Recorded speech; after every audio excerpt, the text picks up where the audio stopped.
I'd like to welcome everyone to the Theosophical Society in Atlanta. Our Sunday lectures feature a variety of topics in those areas related to the esoteric sciences. This talk is being recorded by the Atlanta Forum Network and will be available online at www.atlantaforumnetwork.org.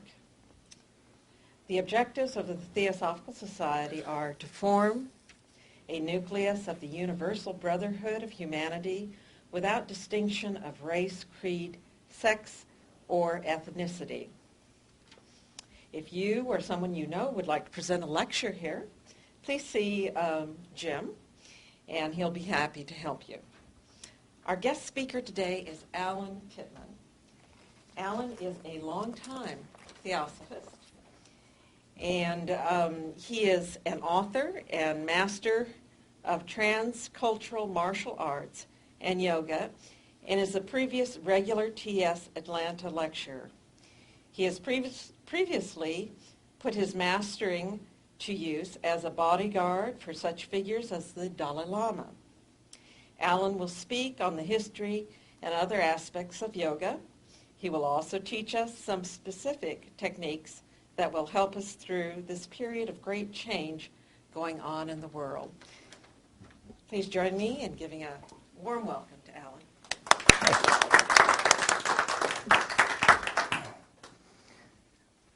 Can I get you guys to sit down here all together in a bunch so I can look at you and have eye contact while I'm speaking to you? Because right now I feel like I'm herding cats. And I know we're all fiercely independent, but it'll just be easier for me to concentrate. Yeah.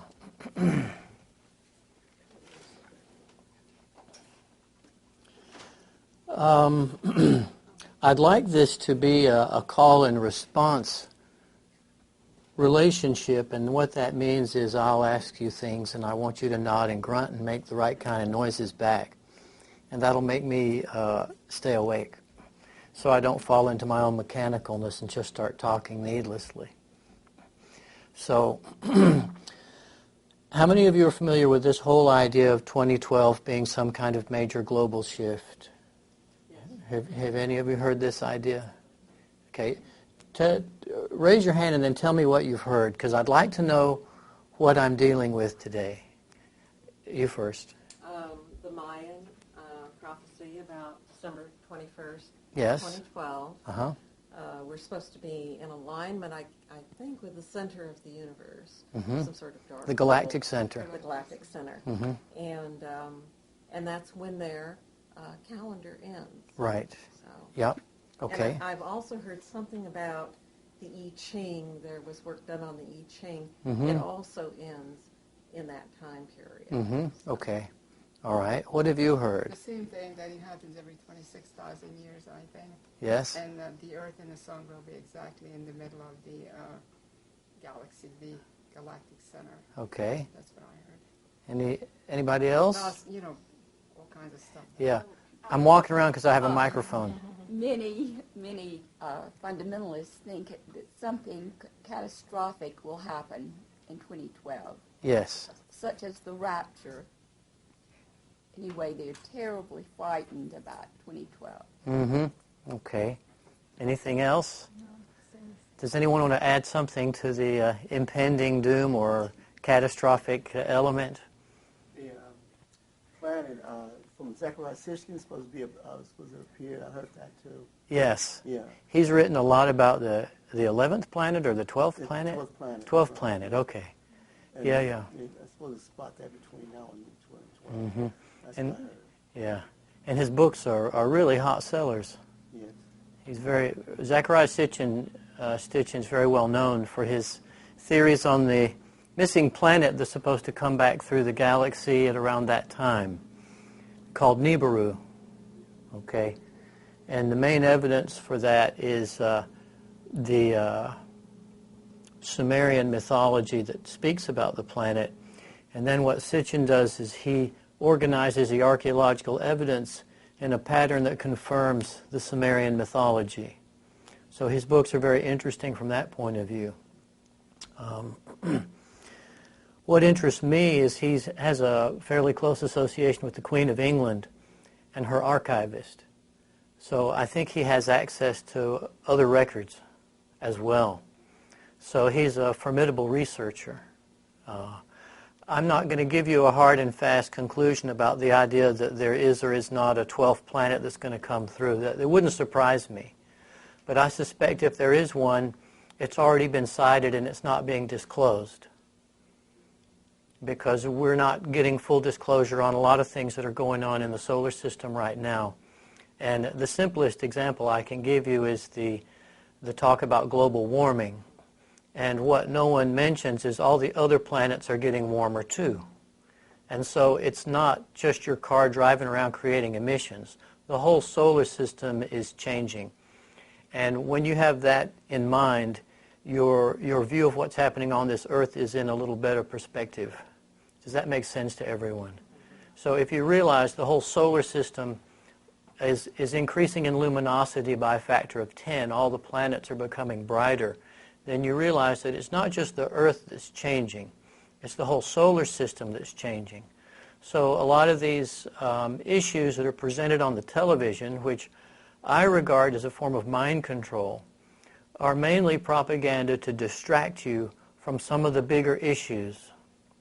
So that's the feeling I have about it, and I'd like to share with you some of the things I've discovered about what the bigger issues are, because the more people know, I think the better off they are and they can make an informed decision. On the spiritual side, I really believe in human freedom. So I believe each person has to devise a belief for themselves, and that's why theosophy is one of the better vehicles for research. Very rarely will you find any one religion or path answering your personal need. And this is true of everyone on the planet right now, even people who are following Orthodox Christianity or Islam. Most of them are reaching out and looking at other faiths because they find there are elements missing. Now, one explanation of that is the fact that everyone who's ever been on the planet is here now. So every person has an incredible number of multiple incarnations behind them. And so as they become conscious in this lifetime, it requires them to study the different religions and the different paths because they're trying to remember everything they've done before. And that's the reason why everyone is in a sort of situation of research and stretching outward and expanding and not quite happy with what they've got and not just falling into an orthodox religious or philosophical path. That's the way I understand it from the reincarnation point of view. Now, if you don't believe in reincarnation, that's fine. I think that there are lots of explanations for it that are not the usual, I was a dog, I was a bird, I became a human.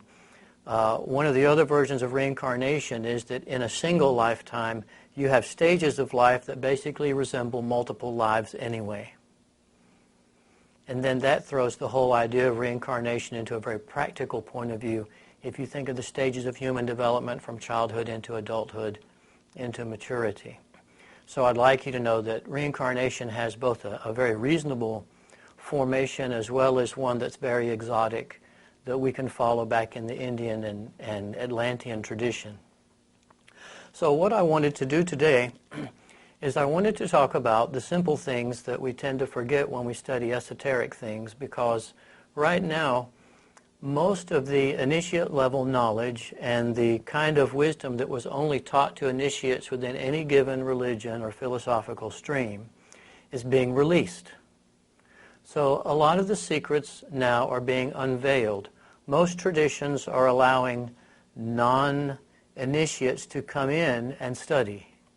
Everything's becoming available. A lot of things are coming out of the woodwork, and there's a lot of things being reconstructed. Have you noticed this? Okay.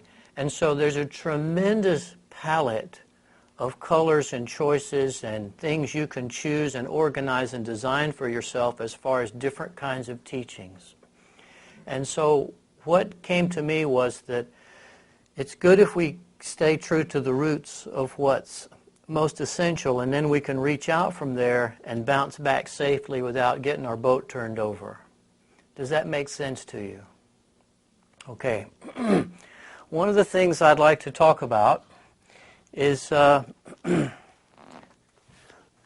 what is the first path for every initiate? And when I say initiate,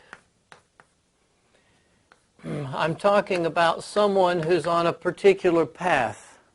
Like it could be Christian, Buddhist, Hindu, or it could be on this very strange path that we're all on now where everything's available and we have this tremendous amount of information coming in from the media, from the web, and we're having to sort our path out. But you have to be initiated into something. So if you're an initiate, or if you're on the spiritual path, the thing I want you to be clear about in mind is the target of the initiate. Because this is something that's often forgotten, and you get bogged down in trying to do so much fasting and so many prayers and keep up with so many teachings that you lose track of what's important. And so I want you to have this idea.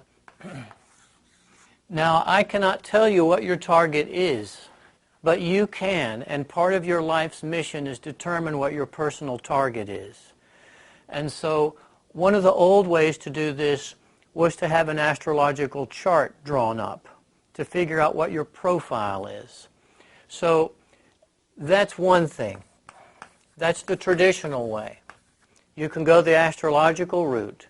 You can also go the psychological route, which means you go into analysis. It doesn't have to be with a psychiatrist. You might analyze yourself. But you must somehow form a profile of yourself, and you must somehow be able to assess. So there has to be a process of assessment. And the thing is, previously in all the different epochs in history, we defaulted to an authority figure to do this for us. So the shaman of the tribe would say, well, Alan, you're thick-headed, you got curly hair, you're born in March, you're a ram, you're stubborn, you're fiery, you should do this. But now, the authority has shifted because the information is not exclusively in the hands of an authority figure. Does this make sense? So now we can go to authorities for advice, but we don't necessarily go to them for a complete profile of our situation. It's a bit like you go into a doctor, and now modern doctors, they don't tell you immediately. They sit you down and they say, what's your problem or how do you feel? And they let you start talking. So it's very funny. You go to an authority figure in medicine and they immediately turn the tables back on you and say, what's wrong with you? How do you feel? In the old days, this is not the way doctors used to talk. They used to come in and start telling you how you feel because they were the authority figure and they recognized they had the same role as a priest. Hypnosis was on their side. So they'd just begin by saying, you seem to be suffering from so-and-so, and you'd say, well, yeah, I'm a little like that, you see. So the authority has shifted up, and this means the hypnosis has shifted up. The power has shifted up. The possibility to suggest good things to ourselves has shifted up, and it's in our hands. And you'll remember this because these are instinctive feelings that most of you already have. And what I'm telling you is basically your own suspicions, and I'll confirm them. So your target is based on this idea of assessing yourself. And then we'll get back to what kind of initiate you are. Now we'll go back to tradition because it's helpful, because some of the older traditions simplify things and make them easier for us. I'll give you an example. There's usually initiates of the four elements. One is fire, and one is earth, and one is water, and the other is air. Yeah. That's the Greek configuration, and if we're Chinese, we might draw it this way, and the missing element would be wood. Okay? So these four components, they pertain to a temperament. And the ancient Greeks had temperaments, as did the ancient people in India. And that means that you had a fiery temperament, quick to anger, quick to action. Watery temperament, a little slower, tend to cool things off. Earthy temperament, tend to make dirty jokes, make people feel comfortable. Like to farm. Air temperament, out in la-la land, full of poetry. Love fluffy, beautiful things. I'm oversimplifying it, but you get the idea. Now, when you get one of these filled in, you're on the first big step to some kind of profile or some kind of assessment. And so you need to find out your chief feature.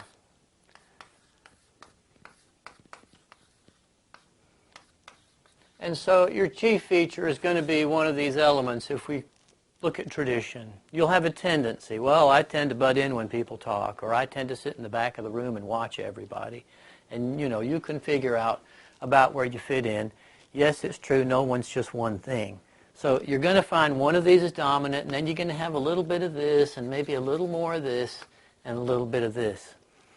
And if you want to get scientific, you can go to your astrological chart, and it'll give you the numeric ratios of how much of the elements are in your chart. Okay, so that can be very helpful. And from the traditional herbal point of view, you know, if I was going to mix you a perfume, I would mix it in these proportions based on the elements. Or if you went to a doctor and he took your pulses, he would look for those elements in your pulses. They would be fiery or slow, symbolized by different kinds of beats or pressures.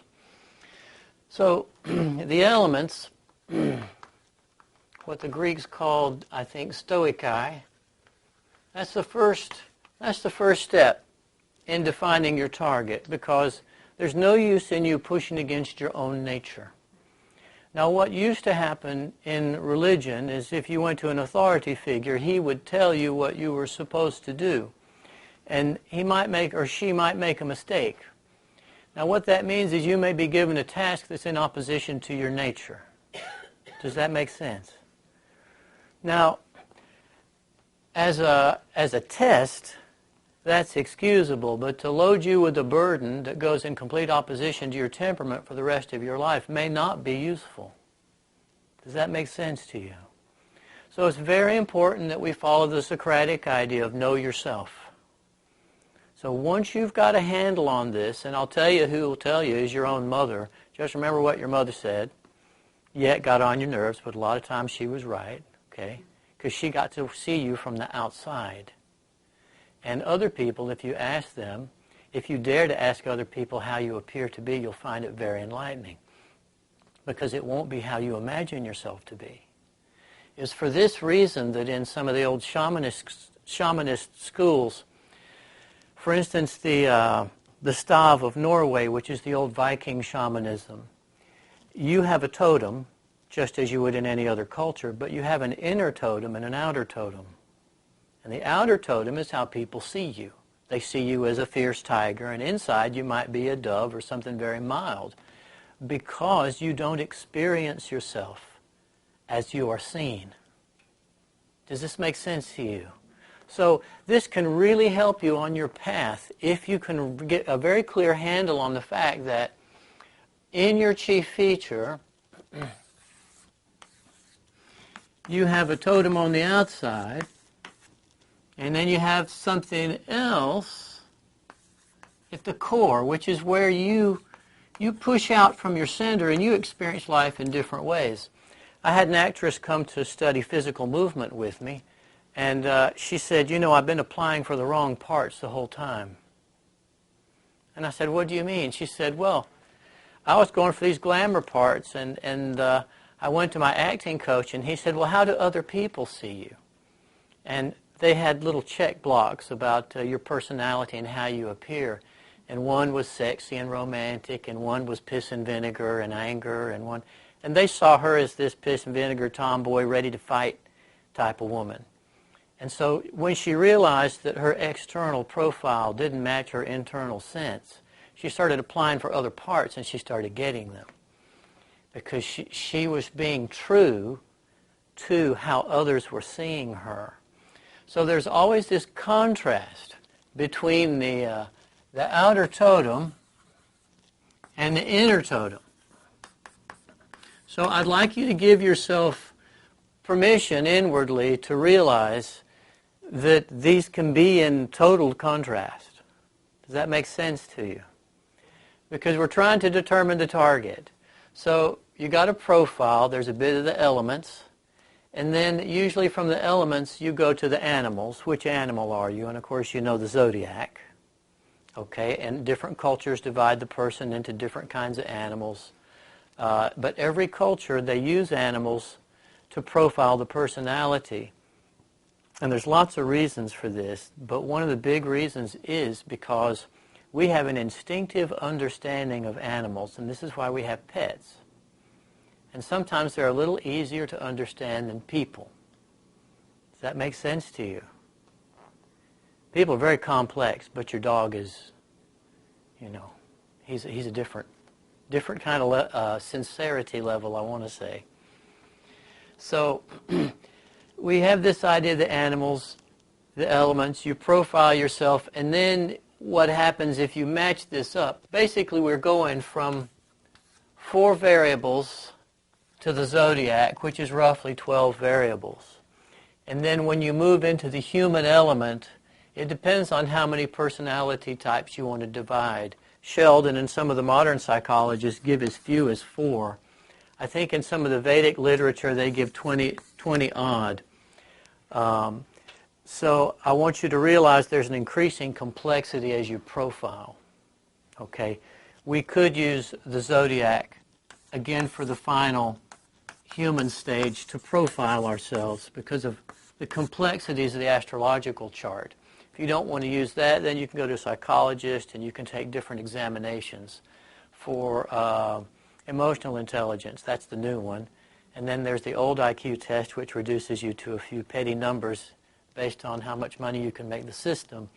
And then there's more complex methods as well that they're constantly coming out with.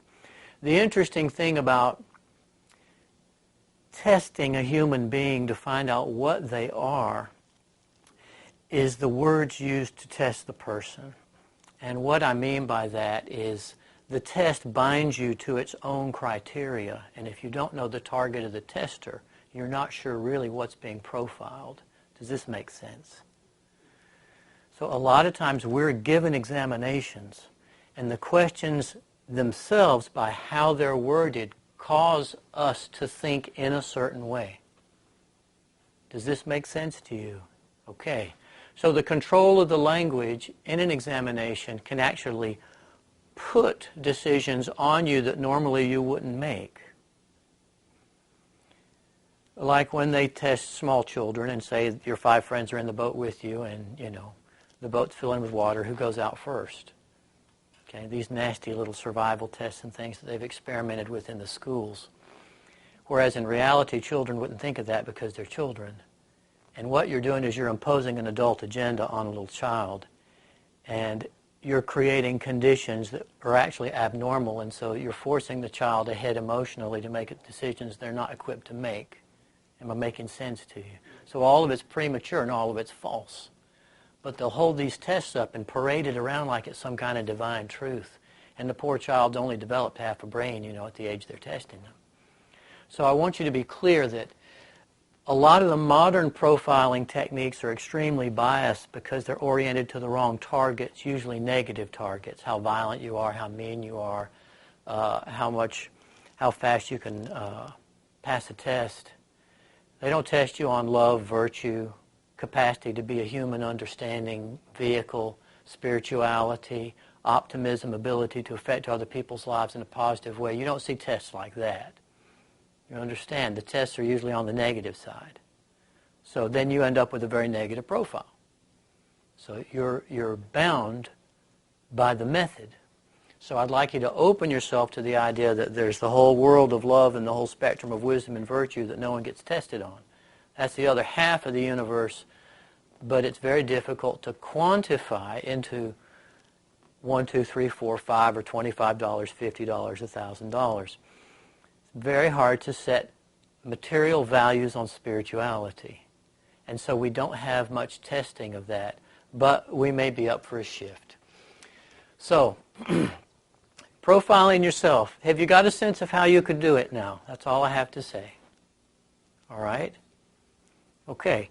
Now, usually at around the age of 13, 11 or 13, what happens is in tradition,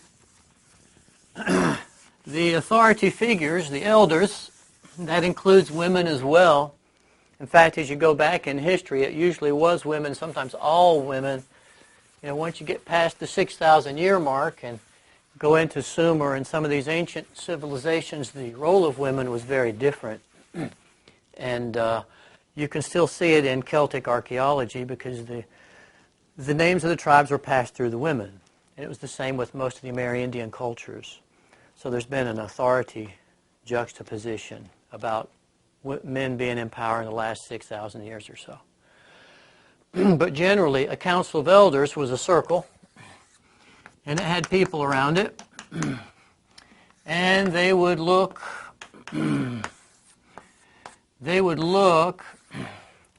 at, put a little better skull on them, this person. They'd look at the child who was around 11 or 13, and they would profile them, and they would submit them to a test of initiation. You familiar with this? And again, these tests were only given at very specific times by a loving community who was trying to assess the direction the child needed to go in. So the test was based on natural principles. It wasn't based on a consumer society, so they would try to understand the temperament of the child and give them a test that was appropriate to their temperament. Does this make sense? Okay. So if the child was a poet, a natural poet and kind of dreamy, the test would be very different than if they were full of fire and making trouble and swinging on trees all the time. And they would try to match the test to the temperament. Chinese boys. Yeah. So, so this was the initiate at that level, and they had assessed them, and the idea of the initiation was to bring out their nature. And this was the original Greek meaning of education. It was to bring your soul forward. Now, there were some assumptions. They assumed you had one. They assumed you had a soul. So there was something to be discovered and lured out into the open. Okay. You know, you go back to your mother's voice. You always did this funny little thing, blah, blah, blah, blah, blah. I remember you always had that look on your face when you got stung by the bee or whatever it is. So there's a feature. And this feature is not supposed to be changed because it's part of what you really are. And they wanted to bring this forward and find out who you were and how this was going to express itself. And so the initiate, they had their first initiation, which was usually at puberty. And we don't have that in America now, and you can see the result. We have a lot of mature men in society who are still 14. Haven't you noticed? Okay. Now, why did I not pick on the women? Well, I did not pick on the women because nature initiates women through their period and through childbirth. And so women already know they're not in control. But men, they got to get knocked around. So usually their initiation was something that drew blood because it's not something they do by nature. So they go out and get in a fight, you know, and get their nose broken or something. Trial by ordeal. This is a traditional trial by ordeal. And different cultures didn't do it. Some did it violently, like the sun dance of the American Indian. You're familiar with this? Okay, that's a very violent initiation, to stick bone through your pectoralis muscles and pull against a set of cords that are attached to a Y-shaped tree and dance for 3 days until you fall unconscious and then you have a dream. That's a very grisly, bitter, hard, burning initiation. And it's a commentary on the people who created it. But what happens in that 3-day period is you exhaust your system and you flood it with adrenaline like you've never done before and you probably never will again, and you have a dream. And that dream is connected to all the future possibilities in your life. And you come out of that coma and the elders would be around and they would nurse you back to health and they would interpret that dream. So you'd have a sense of where you were going and what your target really was. So it did work, but it was a rough initiation. The Egyptians had a nicer one. The Egyptians would say, dive in the swimming pool and swim under the porch. Only they didn't tell you what it was like under there.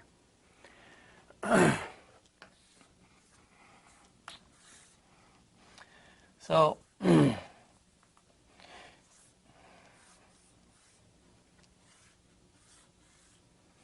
okay.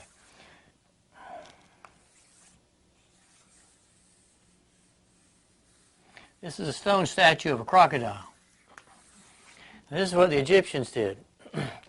They said, here's your water. They said, you dive in there and you come out this side over here and we'll wait. It's a Nile culture, so they didn't do initiation by fire. They did initiation by water. So they went down. And of course, naturally, you're swimming, and suddenly you realize, oh, this is going to get easier. But then you might hit your head right here because the portico is dropped. You see this? And then when you get down here, you see a crocodile. And so you start to panic because you don't know it's just a statue. You think it's a real crocodile. So then you really start to swim fast. Okay. And then you find you can go up here, and of course you're so scared of that damn crocodile that you hit your head. And so sometimes the priest had to swim down there and pull your body out because you drowned, and they'd have to revive you, and that was a real baptism then because you were brought back from the dead. But if you were cool, you wouldn't hit your head or you'd survive it. It might get a little bloody, and you'd come up here, and they'd shake your hand, and you'd be just about half dead, and they'd say, well, you made it. And then they'd tell you about the crocodile later. So that was initiation by water. That's different from the sun dance. Some of the initiations were more mild, like they might push you off a cliff, but they'd have something to catch you, okay? Or tie a vine to your ankle and push you off. But with all the initiations, there was something that was always present. What was it? You tell me. Young people think they are what? Invincible, invulnerable. And you know that. And this is why we have crazy car accidents and vandalism and all that craziness that young people do because their glands got turned on and they just didn't know what to do with them. So the initiation was to give them some perspective on vulnerability in life and death, and it would change them forever. That's the problem today. Yeah, we don't have it. Because they don't have initiation. No, and we're so full of political correctness, we want to pad the walls and put helmets on everybody and keep them safe. But when they're coming into puberty, they don't respond very well to that. And so they go out and do crazy things because we don't have a mechanism, we don't have a means in society to address that issue. And that's also when the drugs get big. Okay, because it also scares them to death, and they love roller coasters. Young people love roller coasters, you know. Unless they're poets, and then they may not. But anyway, that's the initiation at puberty. Then there's other initiations. We won't go into them. Theoretically, there's one around, well, you guys will know this one. There's one initiation around 29 and a half. Everybody know what that is? Saturn return. That's the Saturn return. Okay. And that means, you know, the myth of Saturn is he's Kronos and he eats his children, right? So he's not exactly the model daddy, you know. And he comes to visit at this age. The planet comes in your chart. So everybody has something big happen at this age. Death, marriage, baby's born, some kind of trauma, okay? Your master's coming to in that age too. Yeah, absolutely. There's another peekaboo at about 37, which is usually a brush with death. Once you're past 40, there's a kind of thing called work. But that means life work. It means your destiny. Okay. Then there's a couple of more refined initiations, like the return of Saturn again when you hit 60, which is pretty interesting. But it has been said it's never as rough as it is when you're 29 and a half. That's the tough one. Okay. So there's 4 to 6 initiations according to different traditions, according to how your life is divided up. Agrippa, who was a friend, I think he was a friend of Da Vinci. He was a contemporary anyway. He came up with 6 initiations in a human life.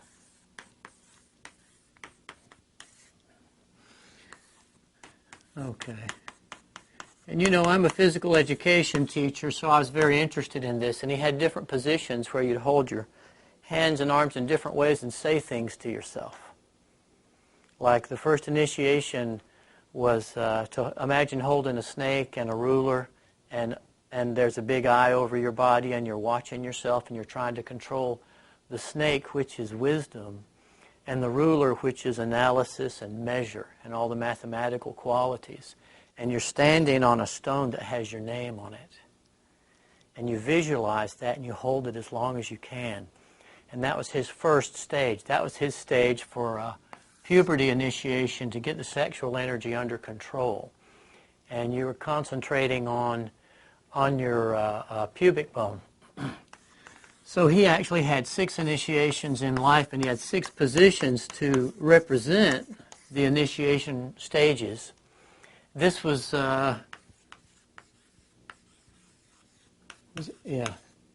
is Cornelius Agrippa of Cologne. It wasn't the other Agrippa. There's 2 that are real popular. So there are these initiations where you become yourself. So I'm just throwing this information out because I'm in kind of a stream of consciousness, and I want you to be aware that such a thing exists. So now here we all are. Let's say we have our profile. We know what our temperament is. We know what our totem is. We know our disposition. We have a sense of the kind of person we are. We have a sense of our work. So bring yourselves up to that point with me now. And now what we have is us at this stage, but then there's this external event, 2012. And we're in a very strange place because the planet is so extremely polluted, and we're trying to live right and figure out what our path is and make the right decisions. But we feel like our environment has turned against us. Does that make sense? Because we are in a hostile environment now. We can't drink the water out of the pipes because it's so full of stuff. Fluoride, chlorine, mercury, drugs. They say there's no water in the city that doesn't have pharmaceutical drugs in it because there's not filters at the sanitation plants to get those drugs out. So we're re-drinking a lot of pharmaceutical drugs. The Treasury Department measured the dollar bills, looked at the dollar bills. There's not a piece of paper money anywhere that doesn't have cocaine powder on it. So we're literally passing it on our fingers when we buy things. So we're in a hostile environment. Do you see what I mean by that? I don't mean it's really out to get you. I mean that the powers that be have been so sloppy with the way things are done that our environment has slowly gotten kind of moldy and unfriendly toward having a full human life. Am I making sense to you? Okay. So if you feel a little beaten down, or you go outside and you feel like there's this hostility towards your person, towards your body, you need to take comfort in the fact that you're right. You're not imagining it. Okay. And if you watch television, it'll make you feel worse. Okay, so I advise selective television watching or none at all because it won't make you feel better. And your immune system is connected to your psychology. So the better thinking you have, the more your immune system will be healthy. But if you feel beaten down and you watch violent images and you get beaten down further, you're not going to be well. Does that make sense to you? And so now we get to my Swiss Army knife. This is Alan's Swiss Army knife. These are the things you can do for your own first aid. Whatever your belief system, it'll match whatever you do. Are you ready? Okay. We'll talk about what matters. The first thing that matters is the sun. I hadn't forgotten 2012. My experience of the sun from doing sun yoga is it's the cure for television. If someone said, what do you mean? I'll say, well, every hour you're in front of the television, you should be facing the sun. And they might say, well, do you mean looking into the sun? No. Just face it. You can even have a wall between you and it. But you should face it. Why? there are rays that come out of the sun that are not visible. And they're very loving because they promote life. And in the old days, they called them N rays or invisible rays. Okay. So there's the light of the sun that you can watch the sun come up in the morning, and it will do wonders for you because it'll strike the pineal gland and switch everything on. I encourage you to watch the sunrise every morning. If you can't do that, watch the sunset. You're in the kind of climate that will let you do that. So I encourage you. So the sun, I'm going to put it opposite to television. That's the cure for television. Okay, and it may sound simplistic, but it is. And it does work. So the first thing is the sun. Now the other thing is the air. And I know the air is polluted, but you got an option. You can breathe or not breathe. That's not an option. Okay. Now when I was a fencer, we would be fencing, working very hard, fencing. And my teacher knew I was a devout fencer, and he would catch me. And I would be going, and he would say, Alan, breathing is an option. And so I want you to know that breathing is an option. I'm going to give you very good ratios. One is 7-1-7. And you may have to stretch a bit. That means inhale for 7 seconds, hold for, exhale for, okay. And you do how many? And you do that as soon as you wake up in the morning. And I'll show you how to sit. You sit in a chair. And you put one hand here, one hand here. And you raise your chest and you drop your chin just like this. Okay, you can try it. I'll give you more points if you try it now. So, now the reason you do this is you want to feel your backbone because your diaphragm is attached to your backbone. And a lot of people, they have all sorts of funny ways to breathe for all sorts of funny reasons. But this is just a nice straight back. And then you try to inhale for 7 seconds and you hold it for 1 and you try to exhale for 7.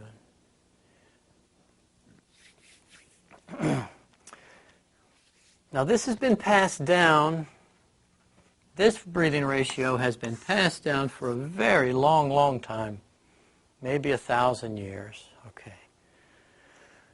And it's safe. You're not holding your breath and building up CO2 for a long time or trying to levitate or anything. You're just trying to feel good, okay.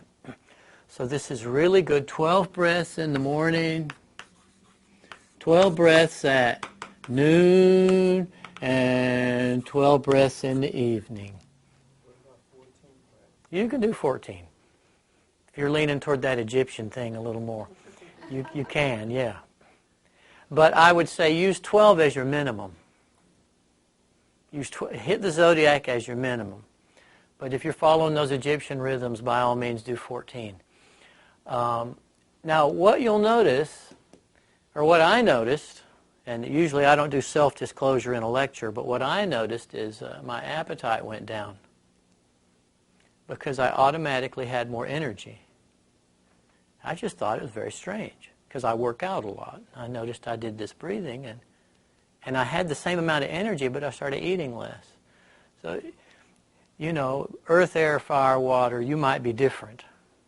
But I think you'll find this worth your time. The other thing I noticed was I was just less irritated. I felt less harassed. I felt more concentrated.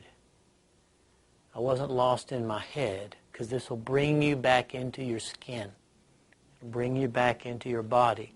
This is a very disembodying time, very distracted time.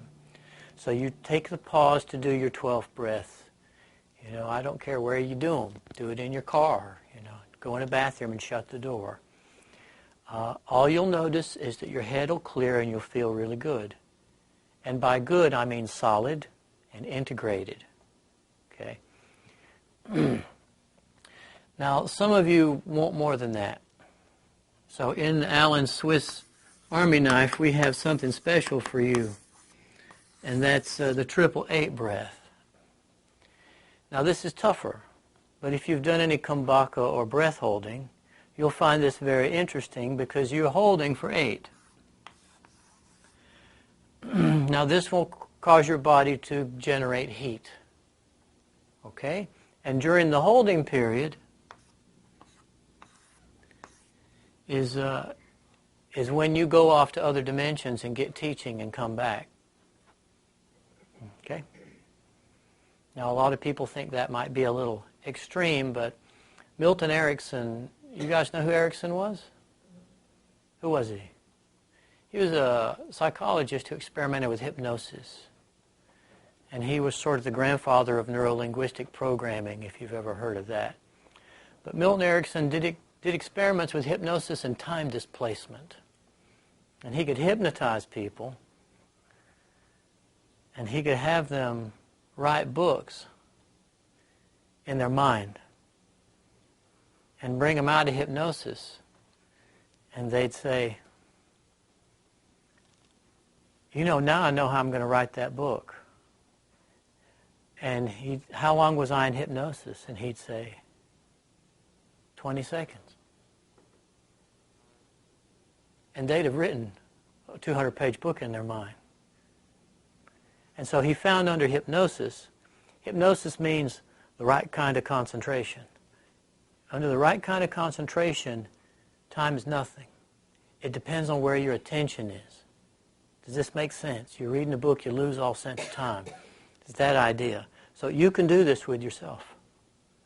So I'm telling you, during these 8 seconds that you're holding your breath, there's things happening. There's things happening in your mind in a very subtle way.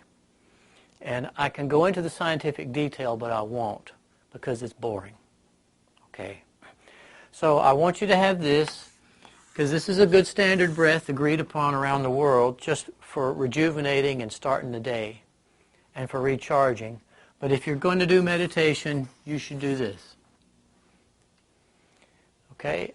Now notice I hadn't gotten into those very elongated, difficult yoga breaths where you're trying to galvanize your system with electricity and all that. No, we hadn't got to that yet. But I encourage you to work with one of these. And of all of them, this one is the most important. And most people can do it unless they're heavily medicated. Because once you medicate your system, you throw the heartbeat off and the breathing off. So if you're on antidepressants, you might have a harder time.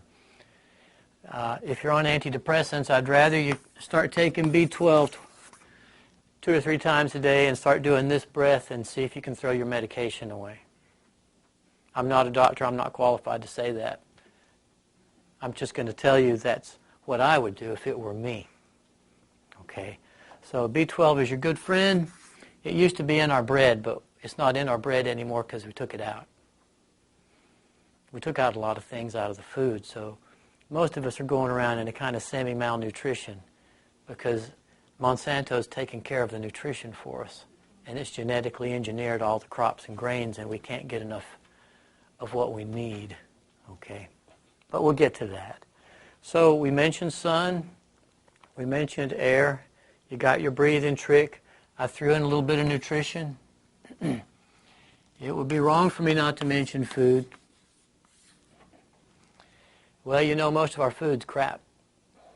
Yep. How many times for 8? I'd say start with 12. But if you get to where you really like it, you may find time flies. You may do it for 30 minutes without even noticing. Because there is a time displacement. So. Is it in for a count of 8, hold for a count of 8, out for a count of 8? Yeah. And no holding after the out? No. And food-wise, well, I mentioned B12 because we've got grain issues with Monsanto and the biogenetically changed foods. So if you can get organic grains, you're better off. You guys know not to eat enriched flours. They'll turn you into a diabetic. Okay? It's not all the sugar that you're eating. It's the sugar that's been put in the processed food that you don't know is there that's turning the nation into diabetics. Okay? Sugar is put into almost everything. It's even put into salt. Okay, so I want you to be aware that it pays to look at the label and see what you're putting in your body. Mainly because we all want to feel our best. And if your pancreas is exhausted, you're not going to feel your best. And if everything you eat has some sugar in it for whatever reason, your pancreas is going to get tired. Does that make sense to you? Okay. So I'd like you to be aware of not just the white table sugar, which is like eating death, but also to be aware of the sugar they put in ketchup. You know, and a Coca-Cola is like, 10 tablespoons of sugar. So we don't know what we've been slowly conditioned to taking in by the commercials and by the forces of life. So we have to do our 12 breaths and watch the sun and get clear and think, now wait a minute, I'm going to put that in my mouth. I mean, if I gave you a big bowl of sugar and said, eat this, you wouldn't do it. But if I could sneak that into all your food, you'd be doing it without knowing it. So I want you just to have your awareness up nice and high so you're willing to look at the label on the food you eat, because you can control yourself. You have your own inner permission to control yourself. You've assessed yourself. You know what you are. So you open the door to self-control and choice and decision-making. And you become your own doctor. You become your own priest as you open these doors. Okay, it's okay. You can open them now. It's time for that. And you know it's time, but no one talks about it. Because you see, if you talk about people taking all their power back, you're depowering all the authority structures. So you're not going to get encouragement from the social fabric. Does this make sense to you? You are going to have to pull away from it and center yourself and get a feeling that you're a king or you're a queen. And so when you're sitting in the chair doing your 12 breaths, you have an emotion that goes with it. And you imagine that you're a king or a queen in the best way. Fine, noble, the height of human development. And you have that as the emotional content for your breathing. Does that make sense to you? Because you're not just a hollow reed breathing in and out like a donut with a hole.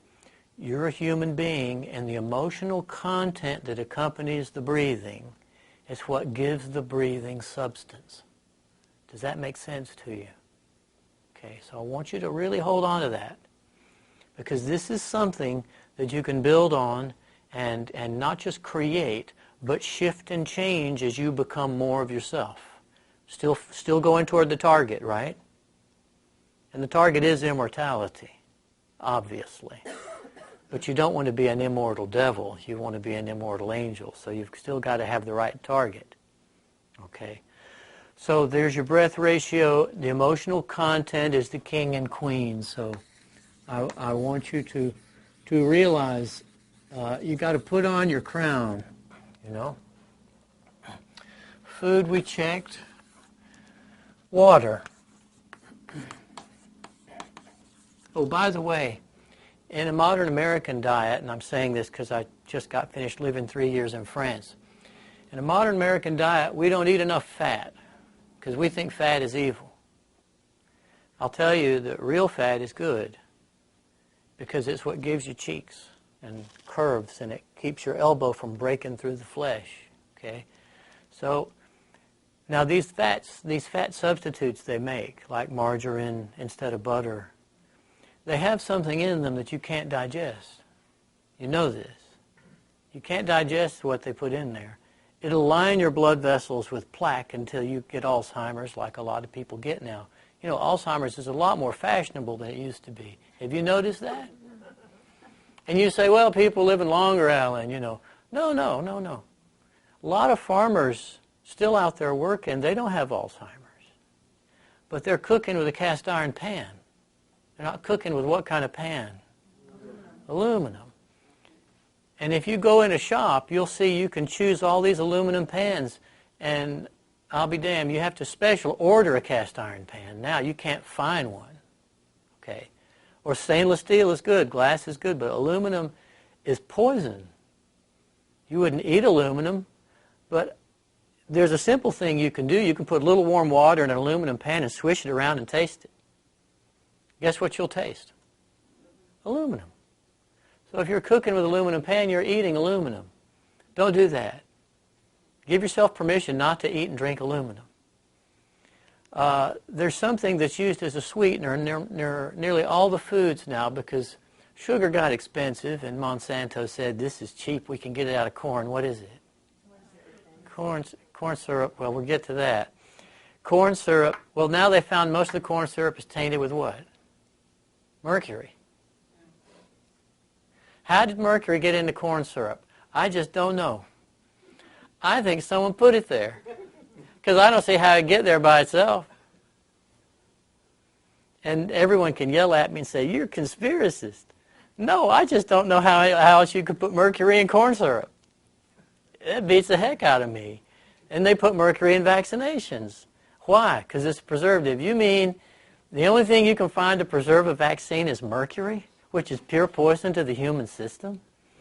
And we got all these incidents of autism with the children, and they're starting to ask questions about the vaccinations. And I'm not anti-vaccination. My pediatrician was Layla Denmark. If she's still alive, she must be 108. And she pioneered the diphtheria vaccine. And she said, well, and the thing about the diphtheria vaccine is they're giving it at the wrong time now, so it can't work. And I said, what about the others? She said, well, they probably won't hurt you, but they don't work. She said, there's no bad vaccines. There's just a lot of vaccines that just plain don't work. But she doesn't know that they put what in the vaccine? Mercury. So now you know. So run out there and get your flu with mercury.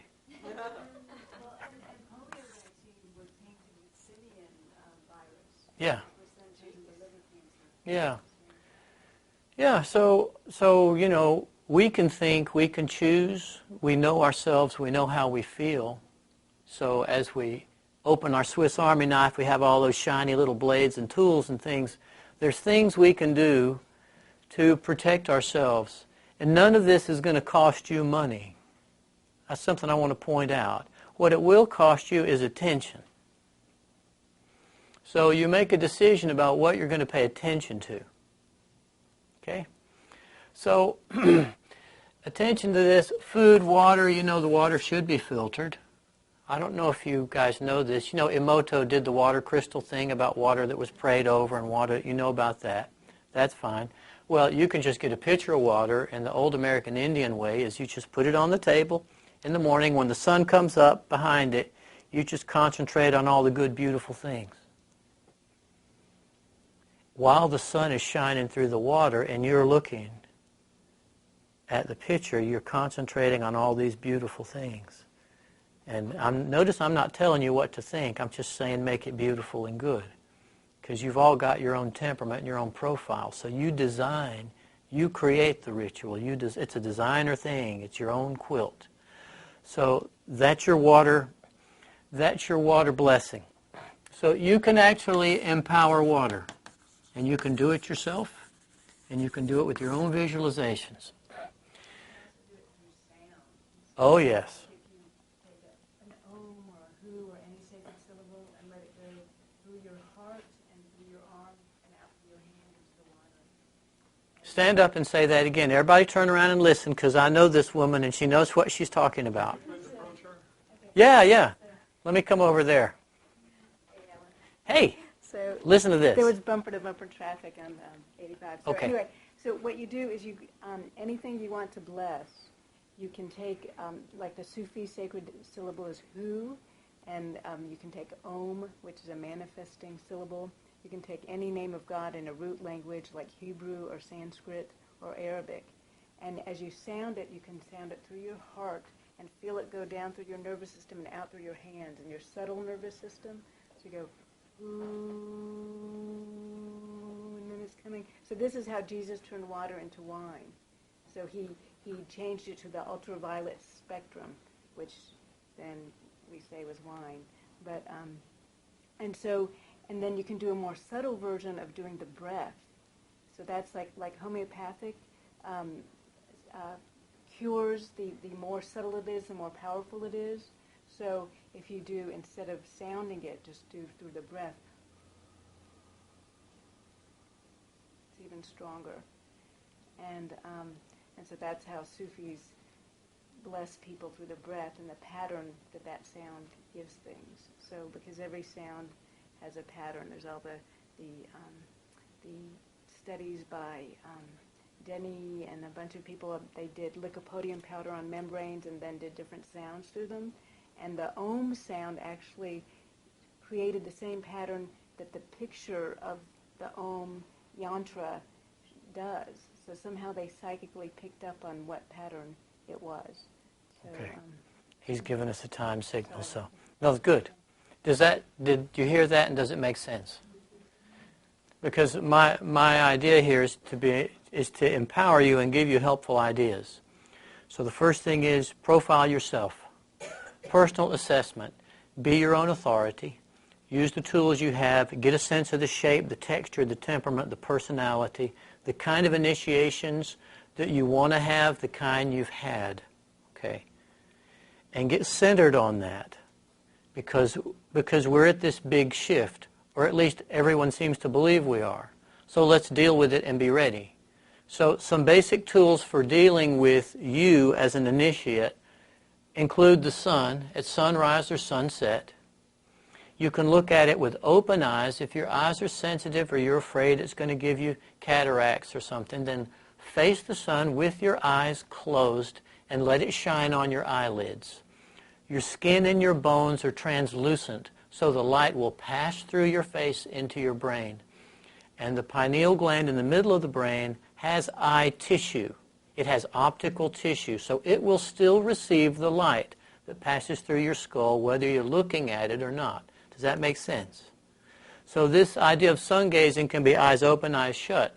If you do it eyes open, then just do it as the sun comes over the horizon and stop. And each day you can add a minute or so. And your eyes will adjust because the pupils will get stronger. How much will they adjust? Well, Sitting Bull looked at the sun for a whole day. But he put his thumb over it so it wouldn't burn his eyes. So that's sun, and now you tell me. Okay. And, yes, ratios. But the emotion is nobility, sovereignty. And you've got to hold on to that emotion when you're doing the breath, otherwise you're just a pipe. Okay?